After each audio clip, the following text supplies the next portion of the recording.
Acabo de usar tu tarjeta para una factura. Mi mamá mintió. 12 horas después mi cuenta estaba vacía. Faltaban $4.600. Papá sonrió con suficiencia. Caridad. Yo simplemente hice lo único discreto. A las 9 de la mañana, mamá abrió su aplicación de Gmail y gritó tan fuerte que los vecinos salieron. Un mes antes de que todo se fuera al infierno, estaba en casa para el cumpleaños de mi mamá. Fuimos a almorzar, solo nosotras dos como en los viejos tiempos. Ella eligió un lugar que apenas podía permitirme, pero no dije nada. Pensé que era una vez al año. Pidió aperitivos, cócteles, postre, todo completo. Cuando llegó la cuenta, me miró con una expresión inocente y dijo, olvidé mi cartera en el coche. Le entregué mi tarjeta. Se acercó al mostrador para pagar. La vi deslizar la tarjeta en su bolso en lugar de devolvérmela. No dije nada. Más tarde esa noche me di cuenta de que no estaba en mi cartera. Le envié un mensaje de texto. Dijo que la había encontrado en su bolso por accidente y que me la traería la próxima vez que me viera. Le creí. Era más fácil creer que suponer algo más oscuro. Pasaron las semanas. No volví a preguntar. Tenía Apple Pay en mi teléfono, y de todos modos, no estaba usando la tarjeta física. Me dije a mí misma que probablemente se le había olvidado. Luego llegó el sábado. Estaba en la cama cuando recibí un mensaje de ella. Oye, acabo de usar tu tarjeta para una factura. Te lo transferiremos el lunes. Te quiero. Me pareció extraño.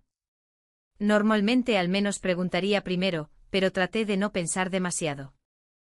Me dije que quizás era una factura de electricidad o algo así, $80, $100 como máximo.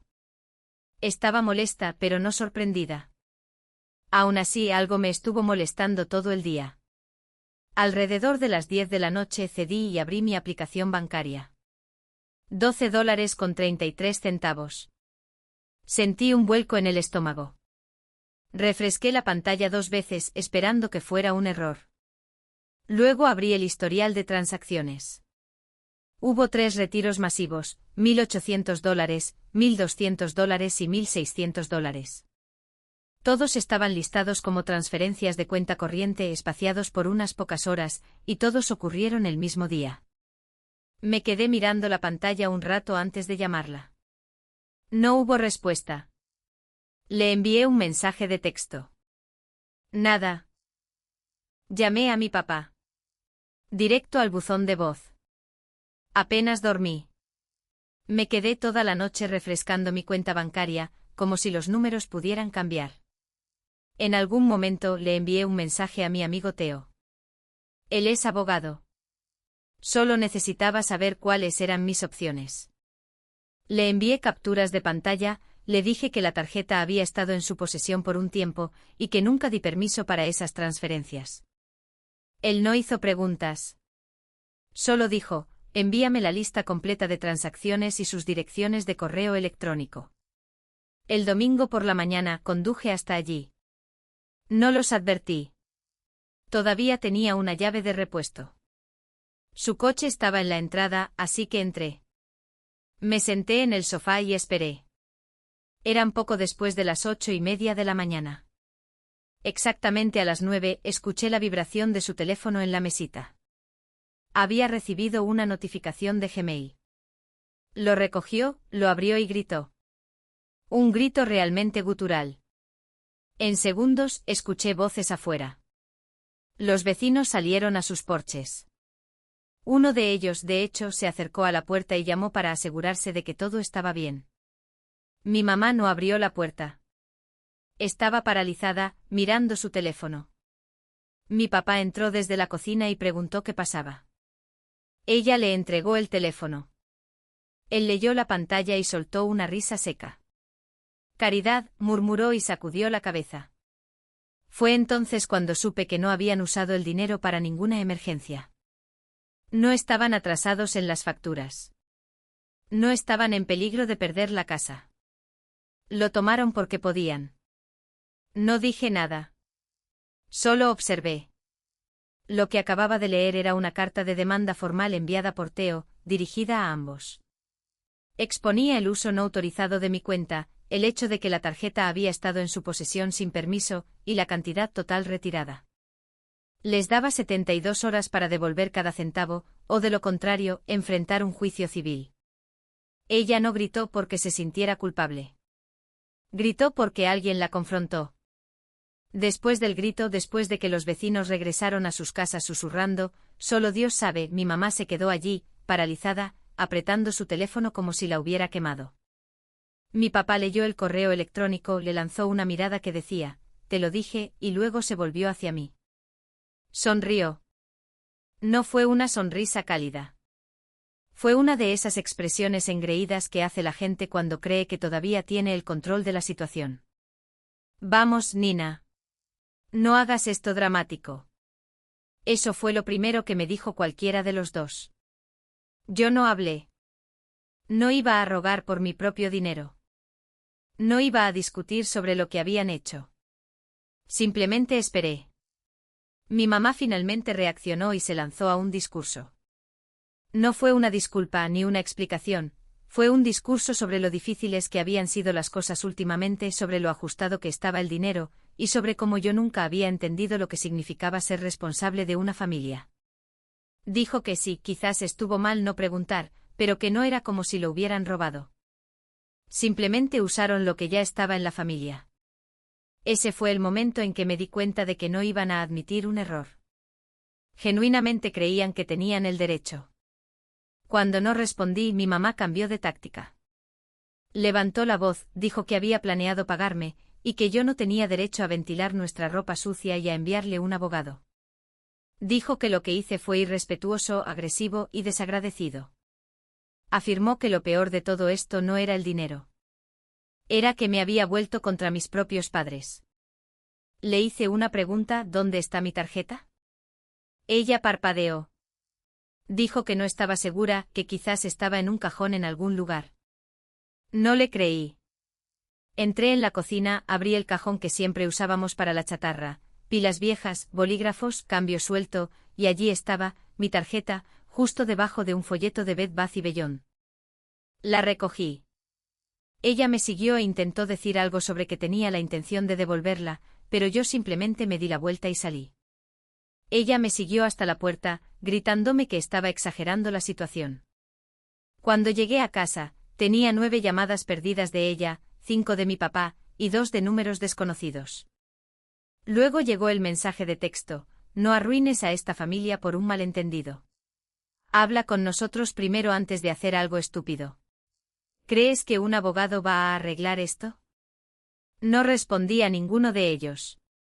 Los bloqueé a ambos y a los números desconocidos. Una hora después, recibí una llamada de mi tío, el hermano de mi mamá. No hablamos a menudo, pero él siempre ha sido decente, no como el resto de la familia. Lo dejé sonar una vez y luego contesté. Él no perdió el tiempo. Dijo, oye, acabo de salir de casa de tus padres. ¿Qué está pasando? Aparentemente uno de los vecinos lo había llamado después de escuchar los gritos. Le dijo que algo grave había sucedido, y él fue a verificar. Mi mamá estaba histérica. Mi papá estaba inexpresivo. Ninguno de los dos le diría toda la verdad. Así que lo hice yo. Le conté sobre la tarjeta, el mensaje de texto, los retiros, la forma en que se quedaron en silencio cuando los confronté, y cómo se volvieron contra mí en el momento en que un abogado se involucró. Hubo un largo silencio después de que terminé. Luego dijo, necesitas presentar una denuncia policial. Incluso si no actúan, crea un registro. No quieres que le den la vuelta a esto y hagan que parezca que les diste permiso. Yo ya sabía que tenía razón. Le dije que lo haría el mismo día, y así lo hice. Imprimí el extracto bancario, el mensaje de texto de mi mamá, y una captura de pantalla del correo electrónico de demanda que Teo había enviado. Fui a la comisaría alrededor de las 5:30 de la tarde. Estaba tranquilo. Le dije al oficial en el mostrador que necesitaba denunciar retiros no autorizados por parte de un familiar. No parecía impresionado. Me hizo algunas preguntas, anotó algunas cosas y luego dijo, esto suena a algo civil, no criminal. Le pregunté sin rodeos, si alguien que no conozco toma mi tarjeta y la usa sin permiso, es un robo. Pero si mi madre lo hace, es solo un asunto familiar. Él no respondió. Simplemente me dio un formulario y me dijo que lo mantendrían en el registro. Me fui con un número de caso. Eso fue suficiente. Cuando llegué a casa, llamé a Theo y le conté lo que había sucedido. Él no perdió un segundo. Esa noche, justo antes de medianoche, presentó una demanda civil. A la mañana siguiente recibí un correo electrónico. Era de Theo. Mis padres estaban siendo demandados oficialmente. Serían notificados en las próximas 48 horas.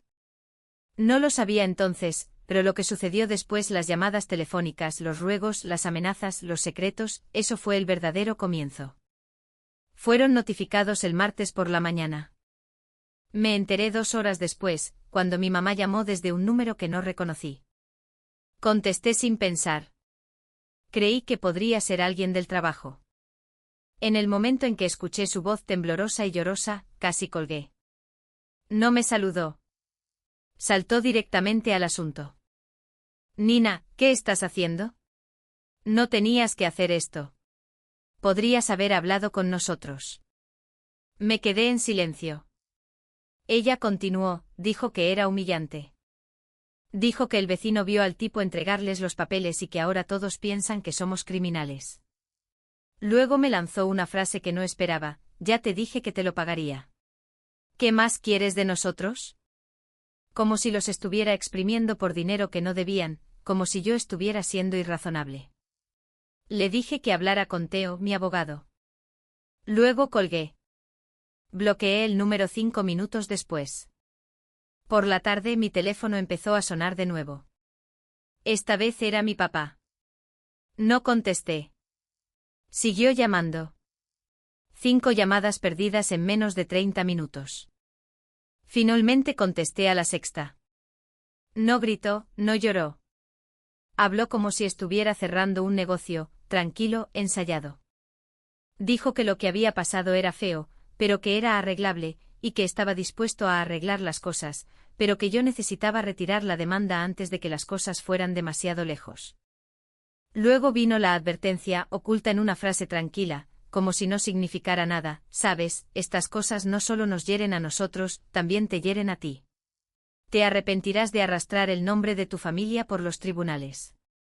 Fue entonces cuando me di cuenta de que él nunca tuvo miedo de estar equivocado, solo miedo de estar públicamente equivocado. No respondí. Simplemente terminé la llamada. Esa noche apareció fuera de mi apartamento. Se quedó en la puerta durante mucho tiempo, llamó, dijo mi nombre y dijo que solo quería hablar. Luego, cuando no respondí, dijo algo que me heló la sangre: no vas a ganar esto. Es tu palabra contra la nuestra. Sé inteligente. No abrí la puerta, pero grabé todo. Le envié el audio a Theo. 10 minutos después, llamó. Te amenazó. Eso no es poca cosa. No estaba asustada exactamente, no de él, pero estaba enojada de una manera que se sentía pesada, como si hubiera terminado de jugar a la defensiva. Theo volvió a preguntar si quería llegar a un acuerdo si ellos lo ofrecían. No respondí. Todavía no me había decidido. Al día siguiente fui a trabajar como de costumbre. Alrededor del mediodía, me apartaron. Habían recibido un mensaje de voz de alguien acusándome de malversar fondos de la empresa y de ser investigada por fraude. Trabajo en marketing, no toco el dinero de los clientes. Era una tontería. Pero dijeron que aún así tenían que reportar el incidente internamente. Aguanté toda esa conversación sin reaccionar. Pero ya sabía quién lo había hecho. Solo 2 personas sabían dónde trabajaba, y solo una de ellas se había quedado fuera de mi puerta hablando de cómo yo no ganaría. Más tarde esa noche, llamé a mi tío. Él había estado callado desde el día en que presenté la denuncia. Ni siquiera sonó sorprendido cuando le conté sobre ella. Dijo que mi mamá y mi papá estaban contando a la gente una versión muy diferente de la historia. Le pregunté qué habían estado diciendo. Él dudó y luego me lo dijo directamente. Estaban diciendo a la familia que yo me ofrecía a ayudar a pagar una factura y luego lo convertí en una demanda para hacerlos quedar mal, que malinterpreté algo pequeño y reaccioné de forma exagerada. Estaban reescribiendo la historia no solo para salvar las apariencias, sino para convertirme en la villana. Mi tío dijo que trató de oponerse, pero la mayoría de la gente no quería escucharlo.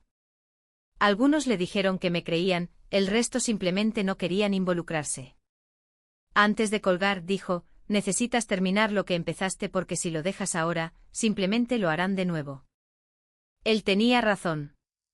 Para el viernes, Theo me reenvió la respuesta de su abogado. Era una broma llena de declaraciones vagas sobre consentimiento verbal y confusión entre las partes. No mencionaba la cantidad ni la tarjeta perdida, ni porque ni siquiera me habían contactado cuando se tomó el dinero. Luego Theo preguntó de nuevo, si ofrecen un acuerdo, ¿quieres aceptarlo? Esta vez ni siquiera parpadeé. No quiero que un juez escuche cada palabra. La fecha de la audiencia fue fijada, una fecha real en el calendario, para una semana después. No se lo dije a nadie, ni siquiera a mis amigos. Seguí trabajando como si nada estuviera pasando, pero mi mente estaba en un solo lugar. Pensé en cada segundo de ese estúpido almuerzo donde le entregué mi tarjeta. En los seguros que estaban de que cedería. En el mensaje de voz a mi trabajo. En la expresión de mi papá cuando dijo, no ganarás. Y entonces, 4 días antes de la audiencia, algo extraño sucedió. Mi mamá me envió un mensaje de texto desde otro número nuevo.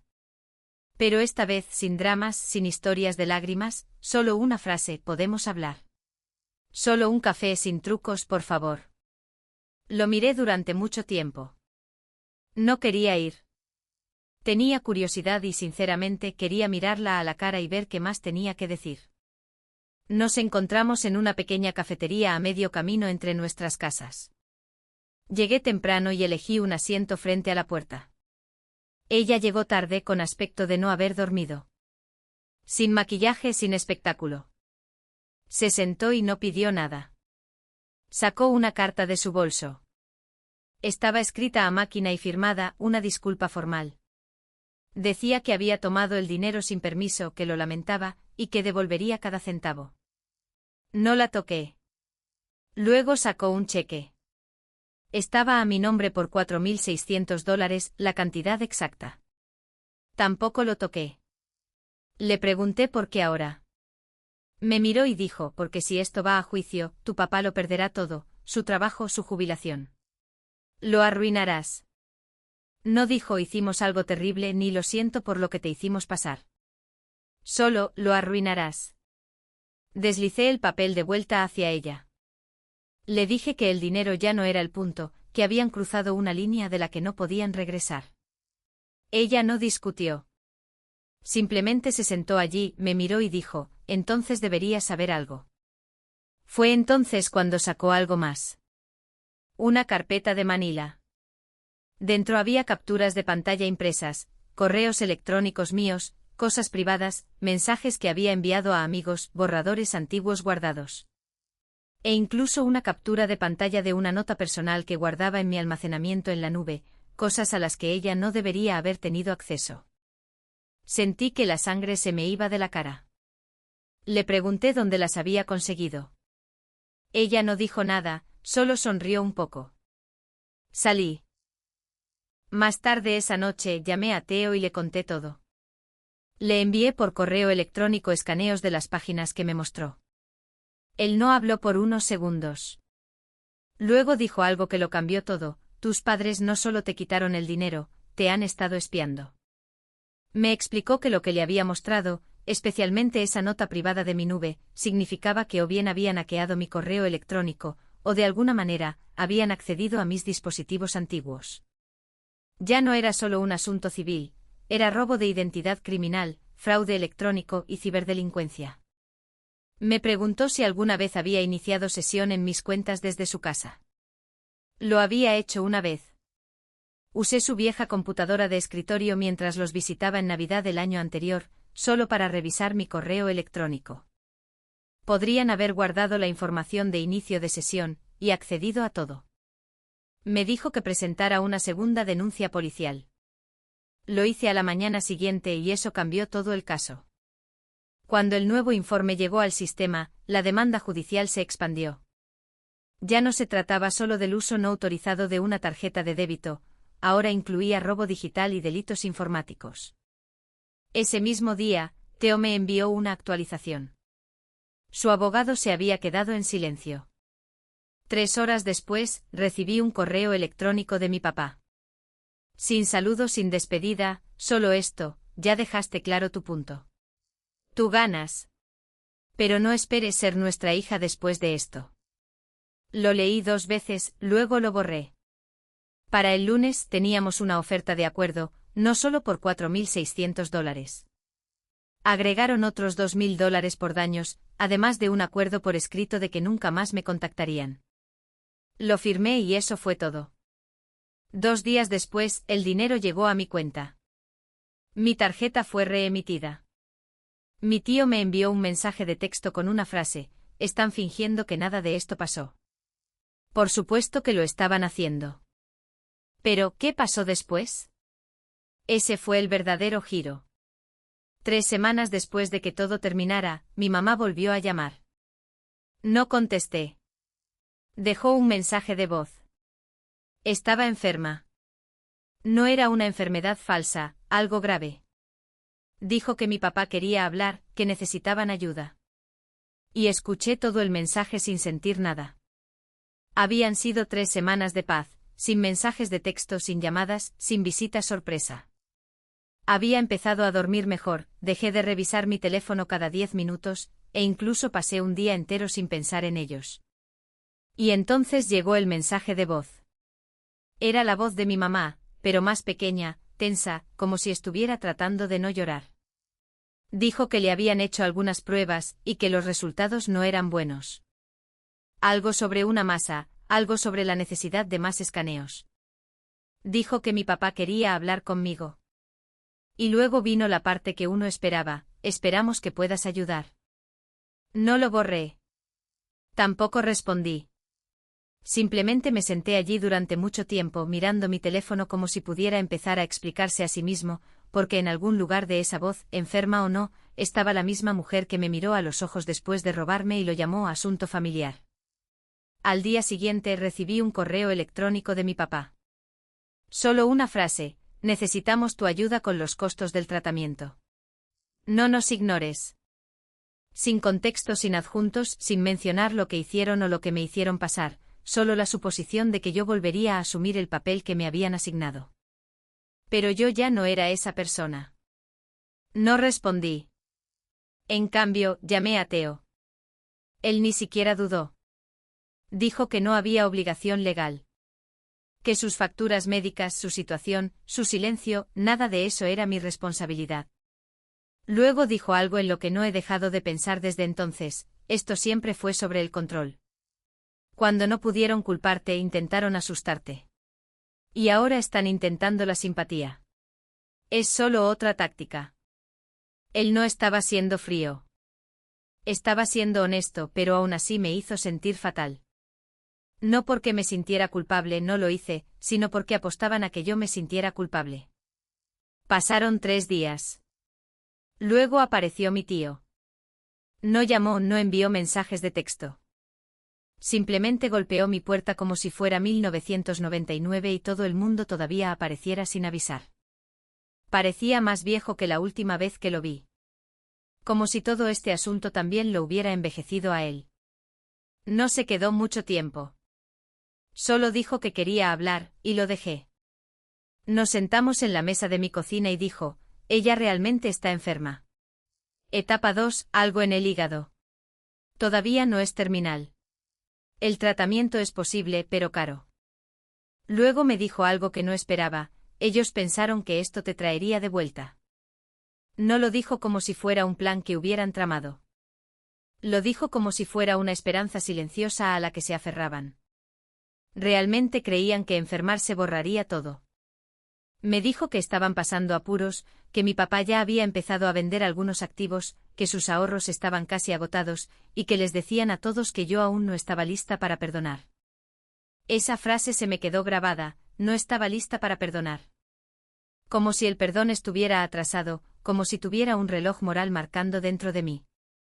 Dijo que no iban a volver a pedirlo, que si yo no intervenía, cortarían lazos para siempre. Le dije que ya no le tenía miedo a eso. Él asintió. No discutió. No presionó. Solo dijo que esperaban que tú fueras la persona más madura, incluso si ellos no lo eran. Y luego se fue. 2 días después cumplieron la amenaza. Fui eliminada del grupo familiar de Facebook. Mi nombre desapareció del calendario compartido que usábamos para las vacaciones.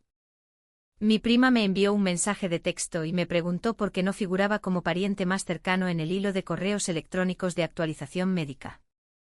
Le dije que preguntara a mis padres. Luego vino el bloqueo. Teléfono, todo. Ningún mensaje final, ninguna despedida dramática, solo silencio. No dolió como pensé que lo haría porque por primera vez en mi vida, finalmente estaba fuera de su alcance. Sin culpa, sin obligación, sin más papeles que interpretar. Solo yo, libre. Han pasado 9 meses. Ni una palabra de ninguno de ellos, ni mensajes, ni correos electrónicos, ni disculpas, ni nos equivocamos. Ni siquiera un mensaje de texto pasivo-agresivo de cumpleaños, lo cual para mi mamá era prácticamente una tradición. Cuando me cortaron, lo hicieron en serio. Fue limpio, definitivo, preciso, como arrancar una página de un libro y fingir que nunca estuvo allí. Al principio, esperaba sentirlo como un duelo. Esperé a que llegara la ola. Me preparé para esas mañanas tranquilas en las que el silencio se sentiría más pesado de lo que nunca fue su presencia. Pero esas mañanas nunca llegaron. Seguí esperando sentir una pérdida real, pero no apareció. Lo que llegó en su lugar fue una especie de paz que nunca había conocido en esa casa. Una quietud que no pedía nada a cambio.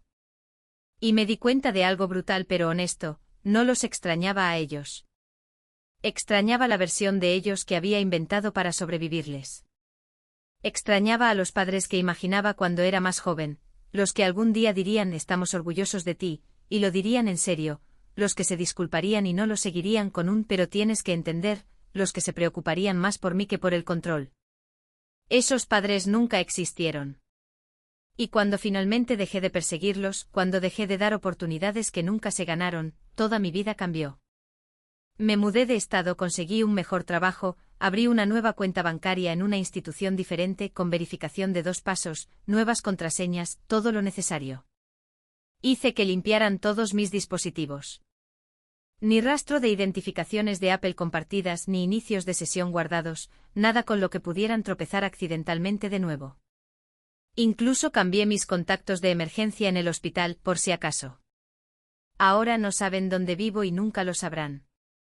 Mi tío todavía se mantiene en contacto a veces. Discretamente, no hace preguntas. Solo envía un breve mensaje cada pocas semanas para decir que espera que esté bien. Aprecio eso más de lo que él sabe. Pero incluso él me dijo después de todo lo que pasó, puede que nunca obtengas un cierre de ellos. Quizás tengas que dártelo a ti misma. Él tenía razón. Supe por el que mi mamá todavía está en tratamiento, y que mi papá tuvo que volver a aceptar trabajos de consultoría para cubrir las facturas. Aparentemente intentaron vender la casa, pero el mercado está mal y no obtuvieron lo que querían. Le dijeron a todo el mundo que perdieron el contacto conmigo, que me enojé por un malentendido y elegí la distancia. Omiten el caso judicial, el robo o las amenazas, el sabotaje en recursos humanos. Pero claro, un malentendido. Lo último que recibí de ellos fue una caja vieja que llegó sin dirección de remitente, aproximadamente en el 5.º mes. Dentro había algunas fotos de mi infancia, un proyecto escolar que hice en 5º grado, y una nota con 5 palabras escritas con la letra de mi papá: tomaste tu decisión. Adiós. Sin firma, sin fecha. Me quedé con esa caja durante horas tratando de sentir algo: ira, tristeza, culpa, arrepentimiento. Pero todo lo que sentí fue alivio porque él tenía razón. Si tomé una decisión. Y por una vez en mi vida, no se basó en lo que ellos necesitaban, o en lo que esperaban, o en cómo podía evitar empeorar las cosas. Se basó en lo que yo merecía. La gente dice que la familia es para siempre. Que la sangre es más espesa que el agua. Que debes perdonar pase lo que pase porque algún día te arrepentirás. Pero esto es lo que nadie te dice, la familia puede equivocarse. La familia puede robarte. La familia puede mentirte a la cara y luego culparte por sentirte herido. Y a veces lo más amoroso que puedes hacer por ti mismo es irte. Así que lo hice. Y ahí termina esta historia. Sin reuniones dramáticas, sin abrazos sanadores, sin milagros en una habitación de hospital. Solo yo viviendo en paz, honestamente, plenamente con mi cuenta bancaria segura, mi tranquilidad intacta, y ni una sola parte de mí deseando haberme quedado. Ellos tomaron $4.600, pero yo recuperé toda mi vida.